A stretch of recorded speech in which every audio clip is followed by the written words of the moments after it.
Hi, Denise Gwen, reading aloud for you from my short story, The Greasy Spoon, Chapter 27. Nick presses his palm hard against the door. It creaks on its casters and a high-pitched, whining sound emerges from the track bearings. And at first, Nick believes it's the door making the sound. But then the building thuds, followed by a heavy silence.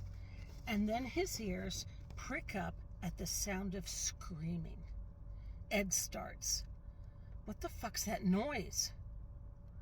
I think we may have a problem. Now, chapter 28. The walls shake. The building thuds with the heavy tread of many hundreds of hooves stamping in fear. Gears whine, men shout, and the screams reach a crescendo. A truck loaded down with a shipment of hogs has arrived and is backing into the loading dock. Nick hears the high-pitched sound of the backing up device, his heart thudding dully. The hogs are still inside the truck, and they're frightened out of their freaking minds. He sees what's going to happen. Once the truck parks, the back panel door will swing open. The workers will then hustle the hogs out of the truck and push them through the chutes and metal barricades and shock them with electric prods and guide them toward a ramp leading to the shower room, where Nick and Ed will be there to greet them with wide open, happy smiles.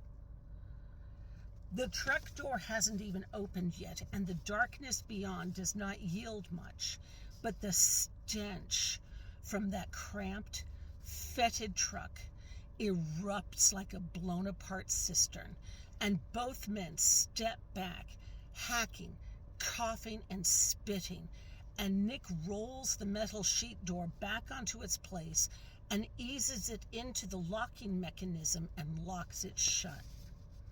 The hogs scream and howl as the workers holler at them, and as the truck door flies open, the hogs rush out of the truck and down a ramp and straight into the chutes. How long will it take them to reach the shower room? Nick peeks through a crack in the door and hears the men shouting from the rails, exhorting the animals to move, you ram motherfucker, move! And get a move on, you fucker, you! Followed by electric bursts of the cattle prods shocking the animals, followed by more screams, and in the next moment, a crowd of hogs emerge. They scream and howl and jump onto each other's backs as, from the back, the men shout and the cattle prods sizzle.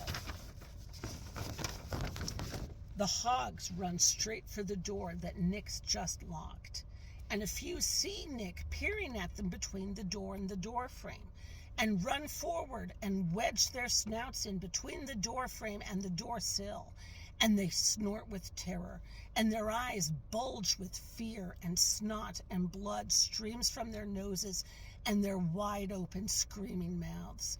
And Nick and Ed cower on the other side of the door and lean against it to keep it on its hinges.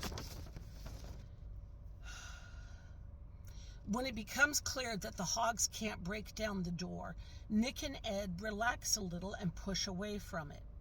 The hogs give up and squeal and cry, and then other hogs climb on top of them and scream and cry as they clamor for the door opening before falling and screaming.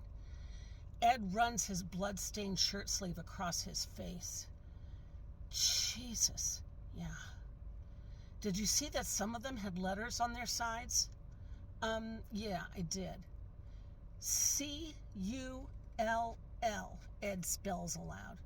Not all of them had those letters, but a lot of them did. Yeah. Back at the factory where they're raised, when they're big enough or get too old to produce litters anymore, they spray paint those letters on them. Oh, okay. You want to know something else? Nick says. What's that? The guys who've just delivered that shipment of hogs have no idea what's going on with us. For all they know, we're not even here. What are you suggesting? Ed says. That we get out of here through the shower room and sneak back through the loading dock and find our way to the truck and ask those guys to take us with them. Ed puts his eye up to the crack in the door. If we try to walk through that mosh pit, we'll get trampled to death. Oh, fuck. Nick says you're right. He should have known Ed would point this out to him. But at the same time, for one hot second, he'd believed they could escape from the slaughterhouse by retracing the hog steps back to the truck. But how on earth are they going to get through the shower room? It's hopeless. Nick rests his head against the door and lets out a sob of frustration. Ed pats him on the shoulder. Come on, kid. Let's go.